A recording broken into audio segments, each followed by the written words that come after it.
In this video presentation, Dr. Sachdeva and Dr. Abrio will describe the tools and technique for the successful placement of peritoneal dialysis catheters under fluoroscopic guidance. This technique is straightforward, does not need cardiology and anesthesia clearance, and can be done in an outpatient setting.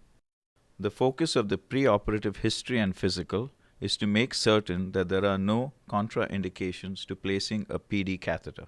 Prior abdominal surgery or catheter placement, sedation, anesthesia assessment, and the patient's ability to lie flat in bed should be evaluated.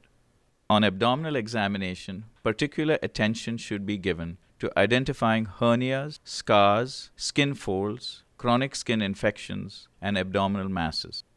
The patient should also be screened for MRSA nasal carriage with the intent of treatment if positive.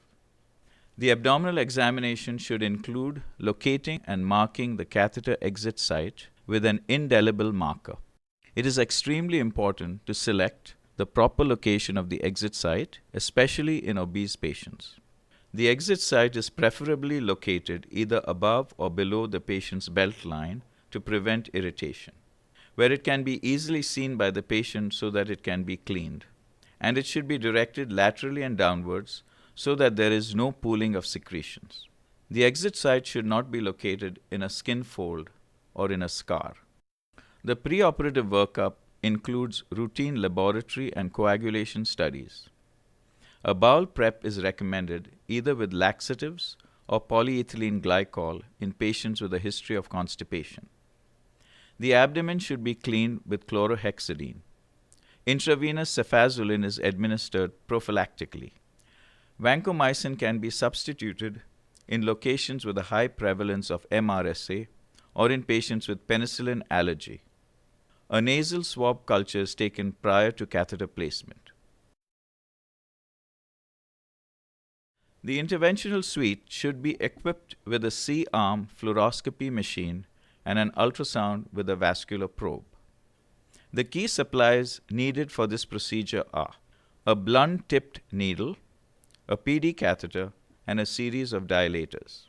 An 18-gauge Hawkins blunt-tipped needle with a blunt trocar of approximately 10 centimeters in length is a must for safe entry into the abdomen. The peritoneal dialysis catheter selected for placement can either have a straight or pigtailed intraperitoneal segment, a straight, curved, or swan-necked subcutaneous tunnel segment, and one or two cuffs. In the left panel is a pigtailed, swan-necked double-cuffed catheter, and on the right, a straight-tipped double-cuffed catheter. PD catheter can have one or two cuffs. On the left is shown a pigtail straight catheter with a single cuff, and on the right, a pigtail swan neck catheter with two cuffs. Based on the pooled results of several trials, the Cochrane database found no difference in peritonitis rates, exit site tunnel infections, and catheter removal and replacement when the coiled and straight catheter was compared. In one trial, there was no difference in outcomes when single and double cuffed catheters were compared.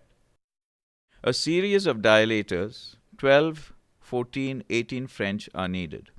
There is a pigtail swan neck double cuff PD catheter and a tunneler on the tray. The largest dilator is 18 French and it has a peel-away sheath. The sheath is of sufficient size to allow a PD catheter to pass through. Note that besides the key supplies mentioned, there is a bowl of saline, an empty metallic bowl, a cut-down tray, and a suture tray. The suture tray contains a guide wire, a needle holder, absorbable and non-absorbable sutures, and gauze. The cut-down tray contains blades, a disposable cautery device, scissors, forceps, retractors, non-traumatic forceps, and the Hawkins blunt needle with blunt trocar. After cleaning the abdomen with chlorhexidine, an antimicrobial surgical incise drape with an iodophore impregnated adhesive is placed on the abdomen. This is designed to provide a sterile surface all the way to the wound edge. This is optional. Following this, the patient is draped. The incision will be at the location of the deep cuff.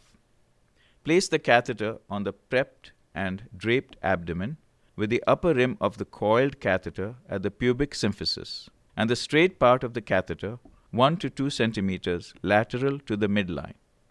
The location of the deep cuff is the location of the incision. 2 centimeters beyond the superficial cuff is the location of the exit site.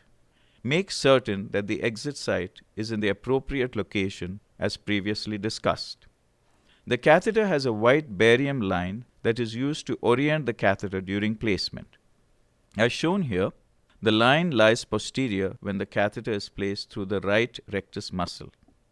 The line is also radio-opaque and allows visualization of the catheter in the abdomen.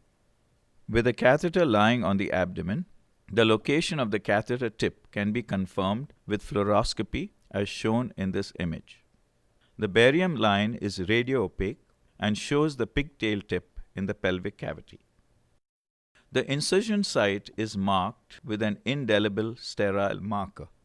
The location of the tunnel and exit site are also marked. A brief review of the anatomy of the anterior abdominal wall seems in order before we describe the procedure.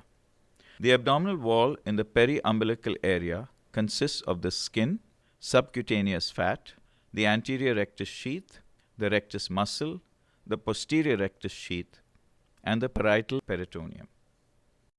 After administering conscious sedation using local 2% lidocaine with epinephrine local anesthesia, a 2 to 4 centimeter long paramedian horizontal incision is made at the marked location of the deep cuff. Using blunt dissection and cautery when needed, the surgical wound is deepened.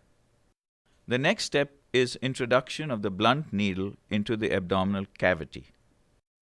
There are 3 tips to avoid entering the epigastric vessels. 1. Palpate the anterior rectus sheath looking for pulsations. 2. Place the ultrasound probe on the anterior rectus sheath to visualize the epigastric arteries and veins. 3. When injecting lidocaine into the rectus muscle, aspirate when withdrawing the syringe. Ultrasound examination of the rectus muscle shows the inferior epigastric artery and vein. The vein can be compressed with pressure. After locating the best site for needle entry, 2% lidocaine with epinephrine is injected into the rectus muscle and parietal peritoneum.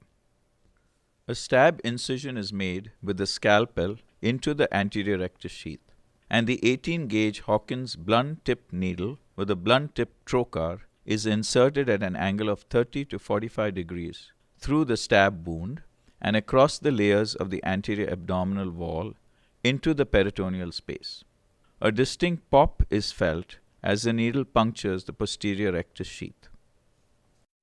5 milliliters of X-ray contrast is injected through the 18-gauge needle into the peritoneal cavity under fluoroscopy.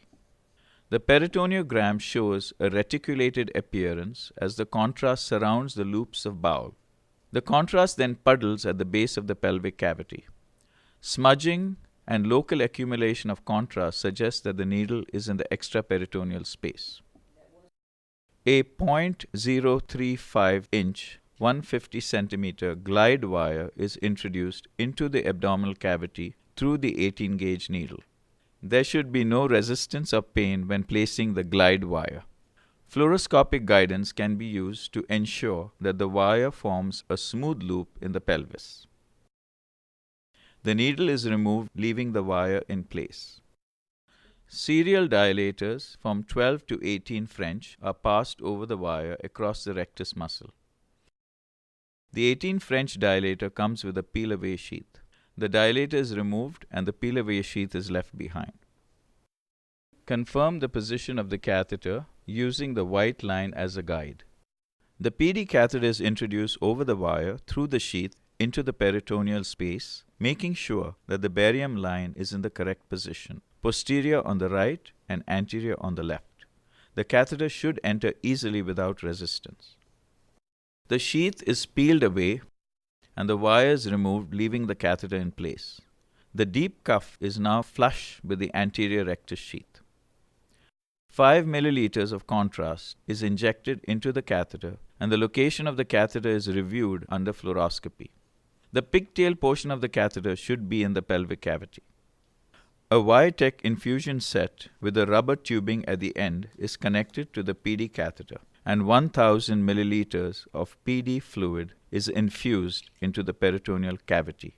The PD fluid typically forms a steady stream in the drip chamber when it is infused. Disconnect and check PD fluid outflow in the metal bowl. Check for drainage of at least 500 milliliters of fluid. The draining fluid should be clear or slightly blood-tinged. The patient should have no pain on entry and exit of PD fluid. Occlude the catheter with a clip so that the catheter does not leak during insertion of the deep cuff. The cuff can be easily buried into the rectus muscle by pushing the cuff through the stab incision in the anterior rectus sheath with non-traumatic forceps. A purse string stitch can be placed with an absorbable suture after the cuff is buried in the rectus muscle. The operator should be careful not to injure the PD catheter.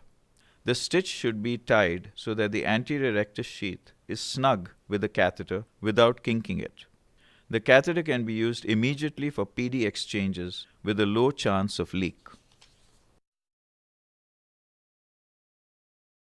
The exit site should be 2 to 3 centimeters beyond the superficial cuff. After the exit site and tunnel are marked, the skin and subcutaneous tissues are anesthetized. Using a pointed scalpel, a stab wound is made through the skin. A tunneling device is attached to the catheter, and the catheter is pulled through the subcutaneous tissues and pulled out of the stab wound so that the superficial cuff is buried 2 to 3 centimeters from the exit site. A titanium connector is then attached to the tip of the PD catheter. The wound is closed with absorbable subcutaneous sutures and the skin with non-absorbable sutures. 10 milliliters of a 1 in 1000 units of heparin is placed in the PD catheter. The catheter is capped and an antibiotic ointment is applied to the exit site. A pressure dressing is placed over the wound and catheter. The ASDIN core curriculum for PD describes the open surgical, laparoscopic, peritonioscopic, and fluoroscopic techniques of PD catheter placement. Clinical practice guidelines for peritoneal dialysis access are available in PD International. We would like to acknowledge our interventional nephrology faculty and interventional nephrology nurses at LSU Health Sciences Center in Shreveport, Louisiana. Please do not hesitate to contact us if you have further questions at our email addresses.